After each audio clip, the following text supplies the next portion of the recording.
Keys to the Commonwealth, a podcast where we share the real stories of local community members who are using real estate to build personal wealth, along with tips and tricks from professionals across the industry.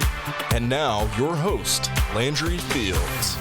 Welcome back, everyone, to another Keys to the Commonwealth podcast episode. I'm Landry Fields. Today's episode is brought to you by Nova Insurance, where we love people through insurance. Whether it's your business, real estate portfolio, home, auto, or life, we work as independent risk advisors to find the best coverage and options that suit your unique needs. So give us a call.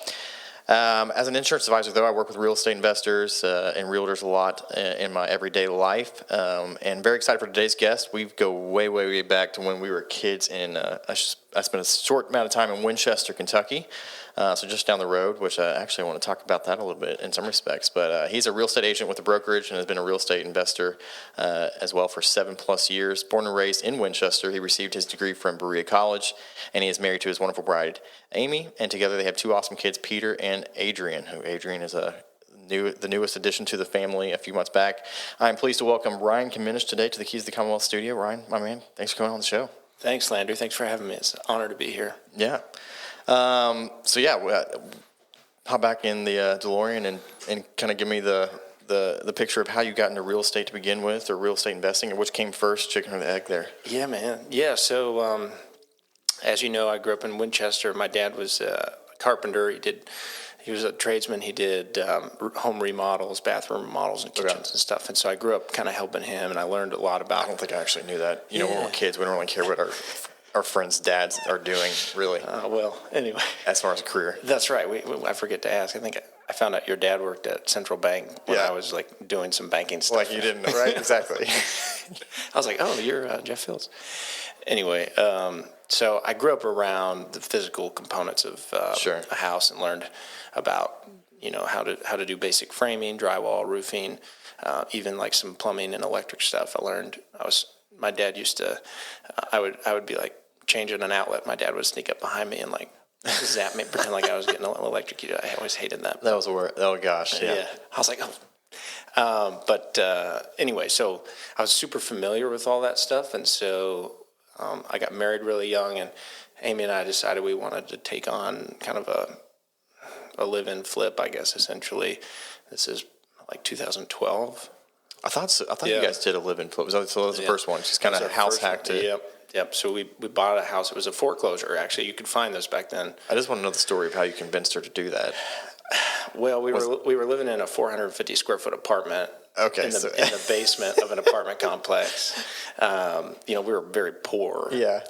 Newlyweds. I was 21.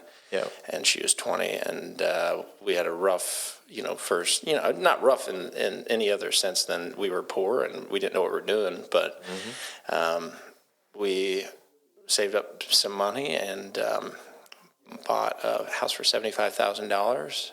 Okay. That needed some work, and so we. How long were you all there? We lived there for 2 years. We did the whole 2-year thing? Yeah, we did the whole avoid the capital gains thing. So I think I'd started listening to Bigger Pockets kind of in this phase of my life. And I was working for a remodeling company, a residential restoration and remodeling company. And, so I was like project managing and selling roofs and siding and gutters and that kind of thing. And I was really just immersed in it. So I thought I'd take it on, and we lived there for 2 years, fixed it up pretty nice, and it was a little split level over there off of Beaver Creek on Otter Creek, and that was our first house. We sold it for $129. Made a lick. Yeah. For us, that was a really big deal. Oh, yeah.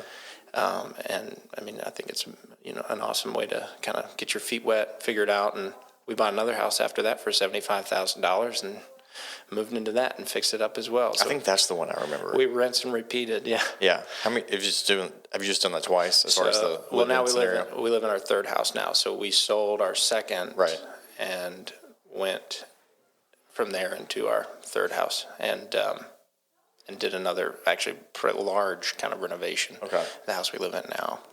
So you plan on doing the same thing in some respects, or it's possible. Now man. It's multiple kids. You're kind of like. Yeah, it's very possible. Moving is not as simple. It's not. But, there's advantages to having done it a few times. Yeah. And I'd say there's definitely a possibility that's in our future. We'll see. So, how'd you just kind of take that, and what got you into just being switching over to being a realtor? Yeah, so I think after we bought the second house, the itch was starting. I was starting to want to scratch the itch of working for myself and kind of doing something in real estate. Yeah. And my buddy Stephen Algus, who you also know, had gotten his real estate license, and he was working in Campbellsville, which you're familiar with. Campbellsville, where my wife's from. That's right. And so, and he was doing really well. He'd kind of gotten his license on a whim and was starting to really take off. And I was like, man, if Steven can do it, I can do it. Yeah. Like, he's a very dear friend. It's a relationship. Yeah. At the end of the day. And I was like, I'm gonna go for it. So, I met with a couple of realtors that I knew and kind of asked them some advice and tips, and got my license, joined Keller Williams. Okay. And so what was that transition like, trying to build out career in real estate? I mean, obviously you're taking the jump saying I'm going to bet on myself. Yep. I mean, same thing could be applied to anybody just doing real estate only as far as investing. There's a jump there that always eventually seems like it has to happen if you're going to go full time in that. And it's like... Yeah, so I was really fortunate. My wife, Amy, had gotten a full-time job as a dietitian at St. Joe, and so we had a little bit of a stable income from her, and so she kind of supported me in pursuing a dream in that. And so I also did work part-time. I had a side gig in the evenings. Oh, yeah. I would go in. When you're trying to build your own career, everybody's got side jobs. Yeah. That's true. I mean, I did. So I was at Lowe's at the time, and then I got this job at the airport throwing bags on the planes. I was a ramp worker. Nice. Yeah, and it was fun. So I had the cones. I was out there flagging down the planes when they came in. It does seem a little like, except for maybe if it's like the weather's just terrible. Otherwise, it does seem like it'd be kind of... The weather would be horrible sometimes, yeah. So I bought some really nice snow boots, and I had some coveralls I would wear in the winter, and I got to de-ice the planes. I was up in the nice. It's just truck. Interesting, right? It's so unique from anything else. It was, man. It was very fun. I had a good time, and met some cool people, and was able to fly basically for free. I would fly standby. So you're working the system for flights. You're working Lowe's for discounts on the material. Yeah, baby. And I was trying to live that $1 million dream. That's right. Yeah, but anyway, it was a really fun season. I did that for my first year in real estate. I would go in at 10 p.m. and work till 2 a.m. 5 nights a week. So it was a wild little season. But that's why that's part of it. I mean. Gary Vee talks about it like that a lot, right? Oh, yeah, you just like you gotta hustle, you gotta grind. I mean, it will pay off, right? But and I think, you're 30s, I'm late 30s here, type of thing, and it's like, me and my wife were talking about that the other day. I'm like, you feel like you've got to somehow figure it out and make it. Like when you're in your 20s, you're like, if I get to 30 and I haven't figured it out, you're like, oh, I'm a failure almost in some respects. But I'm like, we've been working for 10 years in our career. And on our career, and when you think about it, if we're going to quote unquote retire at the typical age, which that's another story, if that's really going to be the age now that we're living longer these days, but I'm like, we're only 20-25% through our right, our life as far as working and career and stuff like that. There's so much time. Yeah, still amateurs. And Gary even says that he's as far as hustle and grind, but you're just you don't feel like you have to figure it all out right at the moment, and that if you haven't gotten to where you're wanting to be by 30 or... Be a student of life, man. Always be learning. I think if you think you've got it figured out, you're probably missing out. We all have to be students in whatever field we're in. And I think that the teachable perspective or mindset is probably one of the most valuable things that we can have. Being a learner, being a lifelong pursuer of knowledge, and never feeling like you've arrived. I think that's part of the beauty of this podcast is you're trying to learn, and you're also trying to help other people learn, and kind of jump on board with that. That's so true. And then if you're kind of betting on yourself and have an entrepreneurial mindset, really you just need one thing to work. So all those other things, they just didn't work out. They weren't failures. You just kind of like say you figured out something that doesn't work and move on to the next one. And for me, I had so many different things. I was always like working on some kind of little venture type of thing, or some kind of entrepreneurial type business or something along those lines. And I can confidently say that every single one taught me different aspects of something, kind of building that foundation along the way until kind of one thing stuck in that sense, so to speak. So, yeah. I mean, as far as that goes, let's talk about, just real estate as a whole with wealth. And I think that's a valuable topic, as I would think we both agree the U.S., just the economy and where we live and everything is definitely drastically changing from when we were kids, as far as the idea of wealth building and so forth, or the opportunities in that. There's still plenty of ample opportunities, but I think using real estate has become a more and more valuable a piece of that, as well as maybe sometimes even in some respects harder to get into. I think for a while for our parents, there was definitely an entryway to get into a house, and it became a lot more accessible. And I feel like I don't know what your thoughts are or what you see. Maybe we're starting to hit the trend back towards not as accessible. I've seen some figures and people think that maybe the amount of renters in the U.S. surpasses the amount of homeowners down the road again. That's like a real, I would say, crisis. Like, it's a problem that I'm legitimately concerned about just for the future. I think the separation between the haves and the have-nots is growing, the chasm, and it is going to be a more challenging and difficult thing for the lower middle class to buy houses in the future as we push pricing up and as we create stricter kind of lending guidelines and so forth. And there's a lot of different programs that are trying to alleviate some of that. And, you've still got FHA and some of these other like low and no down payment loans. But the problem is those are losing in multiple offer situations, which is what mostly what we've been seeing, especially in the lower price point houses. And, we briefly talked before the podcast how a large percentage of buyers right now are investors. Like 1 in 4 homes under $300,000 are being bought by investors. Yeah.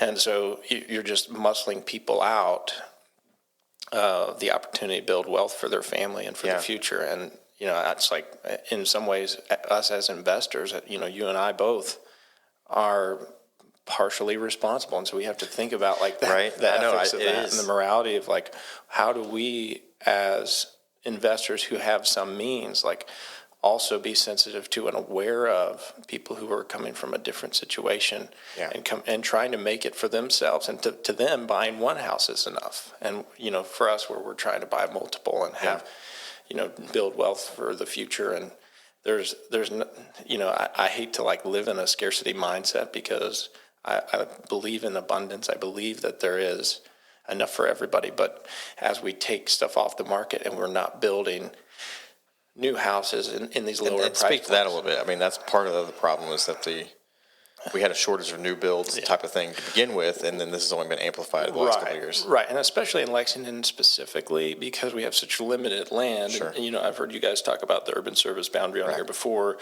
and that's just a very special thing about Lexington. It makes it really attractive.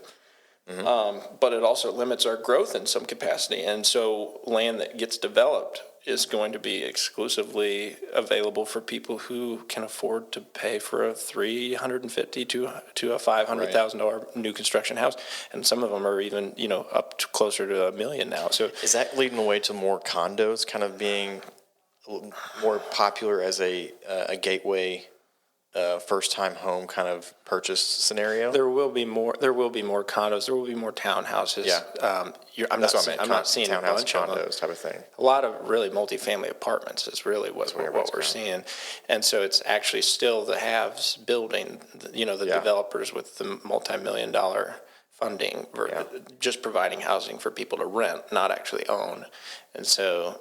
That's still a problem that needs to be addressed, and that's therefore means the surrounding counties are just going to continue growing in that respect too, as people move more so out of the urban services boundary. Exactly, and that's not all bad, but it does make it harder on Lexington when all of our jobs and stuff like that are moving out, and people who commute from other counties to Lexington to work, they're still spending most of their money in other counties. Georgetown and Richmond and even now Clark County, where I'm from, Winchester, it's growing rapidly because it's so much more affordable. Well, so to that point, just us having a conversation, no one else is listening here. Okay. Isn't Winchester kind of that prime for that next county in some respects as far as that goes? I mean, where else? That's been my thought. And it's so easy to get to and from Winchester to Lexington compared to even maybe some of the other counties. Yeah. Oh, yeah. I think Winchester is on the verge of a huge shift. Right. I do think that.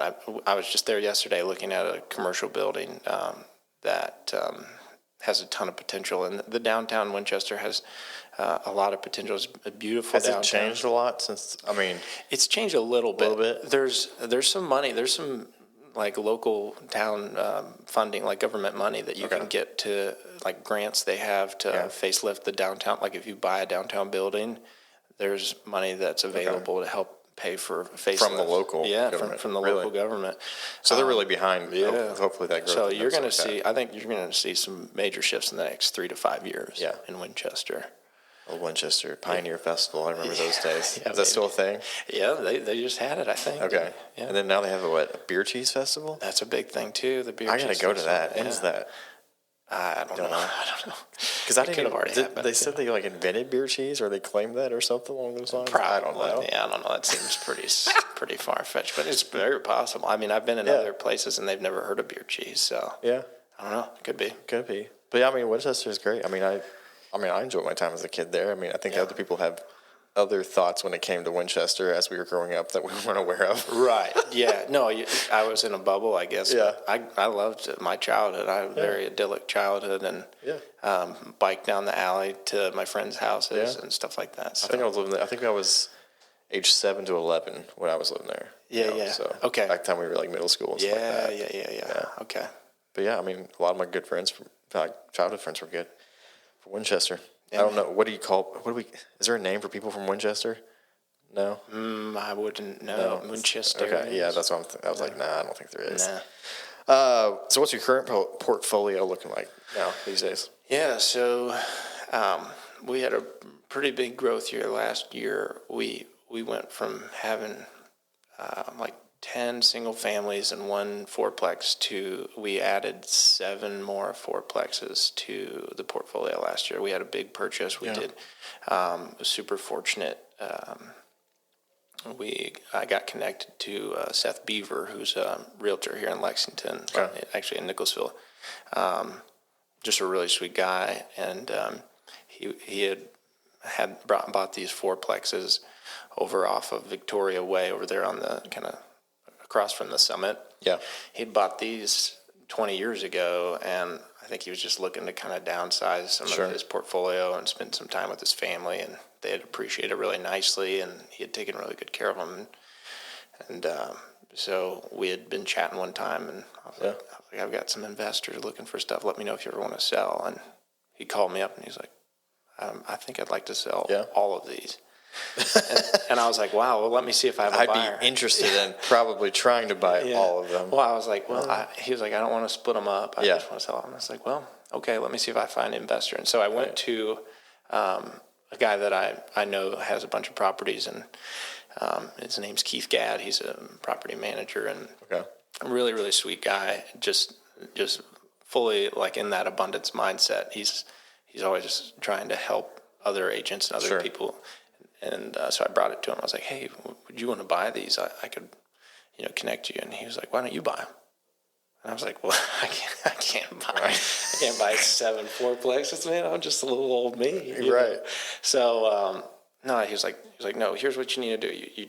You leverage your equity that you have in your current portfolio, and you pay for half the down payment with that, and then you get the seller to finance the other half of the down payment, and the bank will carry the rest, and then they're yours.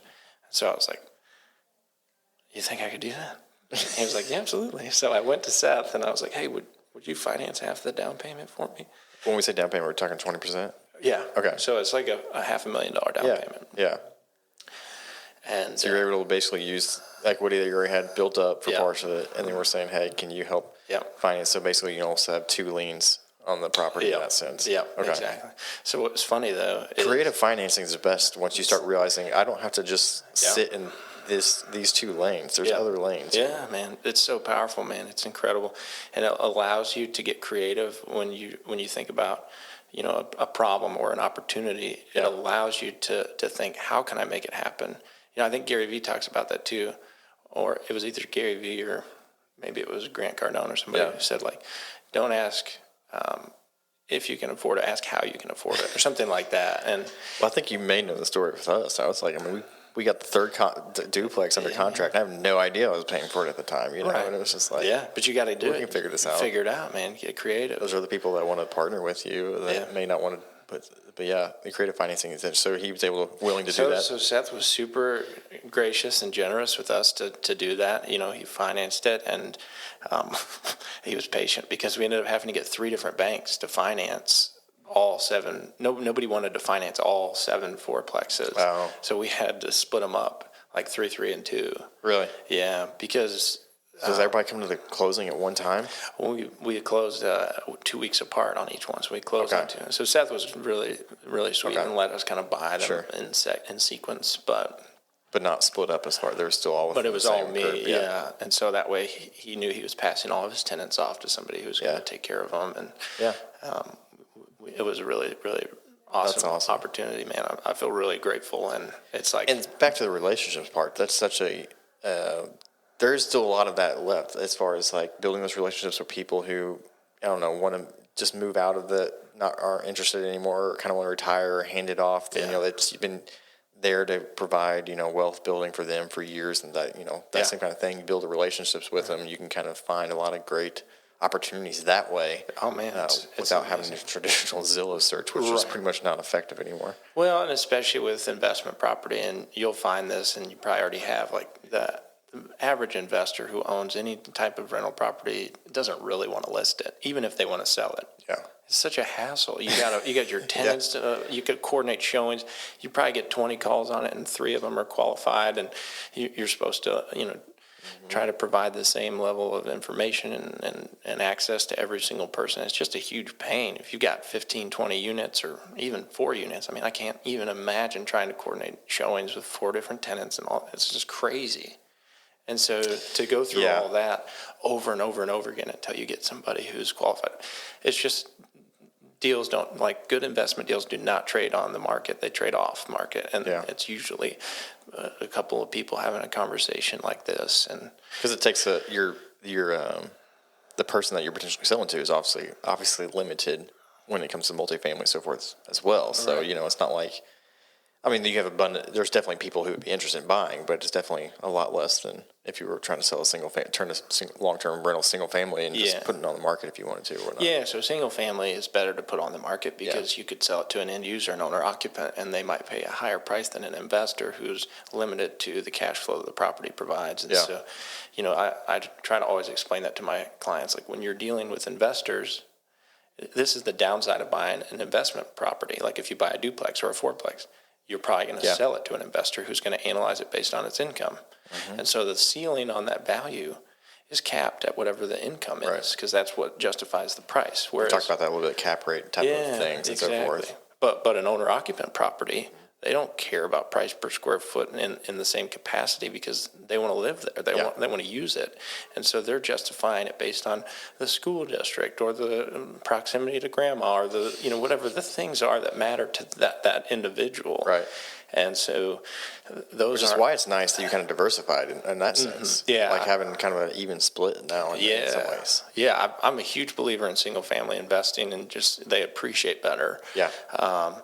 But, again, I think there's some responsibility we have as investors to just consider those end users and the people that come along one day and do want to buy those properties. Yeah. And so, it's something I think about a lot. But then you've also acquired some stuff downtown and kind of some unique stuff happening down there. Yeah, man. What are you working on down there? Thanks for asking. Yeah, I'm super excited about this project that we're working on. So my business partner in real estate, Lucas Owens, he's a realtor at the brokerage with me, and we took on with a commercial agent, Vinny Paiva. The 3 of us took on 8 lots on Jefferson Street right there in the 400 block. Is that one transaction kind of a thing? Mm-hmm. Yeah. So what were they, like single family or? 5 of them were just grass, empty grass lots, and then 3 of them had kind of older houses, kind of a little bit run down houses on them that had tenants in them. But our goal would be to redo all of it. So we're going to build 5 houses on the 5 vacant lots initially. That we just got approved financing for that, and we're working on breaking ground hopefully in the next few weeks. And then once those are built, we'll either remodel or likely tear down the other 3 houses. Okay. They're just in really rough shape. Yeah. You guys hoping to hold? Or I know. I'm hoping to provide some inventory for the market. So we're hoping to list them and sell them, and that's what we need more of. So there'll be nice houses. They'll be like $300,000 for the kind of the. Where are the lots? They kind of like shotgun kind of. Yeah, they're narrow lots. It's very like Nashville vibe in terms of the. Well, it's downtown, so it kind of fits the market in some respects. So they're shotgun. Yeah, they're shotgun lots. Yeah. And so there's so much opportunity downtown though with like revitalizing old neighborhoods. Yeah, and so I think forth. so. Yeah, I do. I believe that, and I think there's a push for a different kind of aesthetic, and I think that people are going to be excited about what we have to display when we launch. So I'm excited to see it too. Yeah, man. I knew you were doing it. I didn't know if it's broken ground yet or not, or where. I'm sure it's a process. Yeah, by the time this airs, hopefully we'll have. I don't know when you air these things, but I'll send you, if you want a link to the show notes or something. Okay. I'll send you the website for it. Oh, you got a website for it? Yeah. Just go ahead. What is that? It's on our ryanandlucas.com. Okay. There'll be a link on there. Okay. So it's we'll put that in the show notes then. Jefferson Street development. Okay. Sweet. Yeah. So, we're working with a really, really awesome, reputable architect down there, Gibson Taylor Thompson. Okay. And they do some really awesome projects in Lexington and all around. So they're really cool guys, and very good. They've got the design figured out. So we're excited. Because we can have the vision, but trying to put a design together from scratch. Right. Yeah, it's really, really nice to have. And these guys are awesome partners. We're really grateful to have them. Nice. Any interesting previous jobs or side hustle? Well, I mean, previous jobs we've had. I guess you've talked about it a little bit. Yeah, I guess I do have one other side hustle we could chat about. What was that one? Amy and I are starting a speakeasy bar, a cocktail lounge. Really? Yeah, we're opening up hopefully this fall. Okay. Right downtown off of Limestone. Okay. On a little street called Constitution, and it'll be just kind of it'll be really fun, speakeasy style. Yeah. Kind of 1920s era Prohibition cocktail lounge. Okay. So it'll be very intimate, like 40-something people, kind of capacity, and my goal is to kind of create almost like a time traveling experience where you kind of walk in and you feel like you're going into almost like a Jeff Ruby's kind of transition, but just the bar portion only, and a lot smaller, and a little more intimate, and probably got a little more of a. And that way you can just get the best bourbon for free at that point in some respects, right? So there's always a play, right? Working at Lowe's, working at the airlines. Yeah, I love it. Everybody's got an angle, right? I would love to get some good connections in that regard for sure. But I will definitely help taste for any kind of bourbon barrel picks you'd ever do. Yeah, absolutely, man. I know we're both connoisseurs of good bourbon in that sense. When you're not any hobbies or skills that you kind of working on or do when you're not selling real estate or working on the house? Well, I'm a big fan of art and design stuff, and that's like part of what I think led me to want to do the flips and want to do like investing and stuff. I care a lot about design and aesthetics, and so like I think the cliche is like women like Pinterest, but I love Pinterest. I'm like on Pinterest all the time. Actually, I love it, man. I deleted Instagram and Facebook and all, and I'm on Pinterest, and I still get my 4 hours of screen time a day. So this week, I don't know, maybe you'll appreciate this. This week we have like a single family ranch that's got a walkout or a basement, but you can walk out through it. There's a 1-car basement garage, right? Yeah. I don't know how much longer we're going to stay there. I'm like, what if we added the extra value? You're a realtor. Maybe you can just give me some advice right here. Sure. What if we just finish that our master bedroom and bathroom, the bathroom's like tiny, right? I mean, there's a shower, a toilet, and a sink, but there's not, I mean, 2 people standing in it, and there's no room for anybody else, right? Yeah. Built in the 70s, but it's a great location of town. Yeah. We've renovated like every other aspect of the house. I'm like, what if we just create like some kind of master suite or mother-in-law suite, depending on what you wanted, in that one-car garage area, and then kind of fence in the backyard so it has a wraparound driveway, and that way maybe we take that out and, you know, we build like a freestanding garage. But I was like, what if we just did this like really cool modern looking like carport type of thing? She's like, carport? I'm like, see, look, and I pull up Pinterest and I'm like scrolling through like, you know, probably more like European type, you know, do you get what I'm trying to say? They're very, very cool looking, like where it's got a roof, but just no walls. So it's at least covered type of thing. And she's like, no. I'm like, well, okay, I'm going to try again here in a month. We'll see, you know, sometimes I have to work. I'm a little bit too far on my dreams or a little ahead of the game. You know, Dude. So I'm for sure the visionary in my relationship too. I'm always spitting out ideas. I think at some point. But we need that. Yeah, like somebody to, like, you know, hey, let's finish one dream. Right. Yeah. Stop dreaming for a second and actually work. So it's good, but no, we need somebody to keep us grounded. But so modern carports. Are you all about a modern carport if you have nothing? No. I'm not a big fan of finishing garages as a rule. Well, take that out. Like, just in general, do you like the idea of the modern carport if you have nothing? I think that could work. Yeah, I think that could be fun. I'm probably not going to do it. I don't see them around here. I'm like, they look so sweet. Like, if you don't know what I'm talking about, look at Pinterest. Modern. I'll check it out. Yeah, carport. I'll check it out. I think it could work. I definitely think there's something there, but it's not like these little shed looking things that you're thinking of. Like people are thinking about, right? We're Yeah. talking about steel and like Well, I'll check out out what I'm talking about. All right. Favorite date night restaurant? Where are you guys going? So I like Pearls as a kind of a semi-casual. What is Pearls? Pearls is a little pizza place on Limestone, right past Coeur d'Alene. Okay. So if you know where Coeur d'Alene is. Yeah. So You say right past it, going up. You're going north on Limestone, so it's on your left. It used to be called past Sam's. No, it's literally next door. Okay. So it used to be right across from the courthouse then. So. Yeah, it used to be called Limestone Blue, and it was like a sandwich place or something. I think it was called Limestone, something like that. Anyways, it's this little wood-fired pizza place, kind of the same ownership family as County Club. Yeah. So it has that like kind of vibe, and it's very, very tastefully done, really cool design, and like the experience and just the whole vibe is very fun. And I'll have to check that one out. Yeah, it's fun. So I at one point stopped trying to keep up with the new restaurants in town because there was just becoming so many. I could not get to them all, and then I had small children and COVID, and now I'm just out of touch completely. So I think Pearls is fun because it's, you know, you can go in there.